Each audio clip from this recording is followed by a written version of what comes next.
ہے شدید گرمیوں کی حالت میں موٹا کپڑا پہن کر شدید سردیوں کی حالت میں پتلا کپڑا پہن کے مولا مرتضیٰ باہر نکلے۔ عبد الرحمن بن ابی لیلہ فرماتے ہیں میں نے عرض کی تھی مولا مرتضیٰ اے مولا المسلمین کیڑی شے کھاندے ہو تھانوں گرمی نہیں لگدی تے سردی نہیں لگدی؟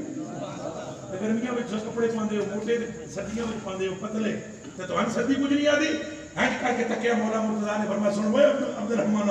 گل سن میری جدوں خیبر کا قلعہ فتح نہیں ہوتا تھا میری اکھاں وچ شوق سی میرے مصطفیٰ پاک نے تھوک مبارک میری اکھاں وچ لایا میں ٹرن لگا میں کہ موسم بڑا عجیب و غریب ہے آپ نے فرمایا خدایا علی کو گرمی بھی نہ لگے تو سردی بھی نہ لگے فرمایا علی تمہیں جمنے ہی علیاں پر اس تو پہلے سردی بھی لگدی سی گرمی بھی لگدی سی پر وہ جدوں مصطفیٰ نے کیا نہ گرمی بھی نہ لگے تے سردی بھی نہ لگے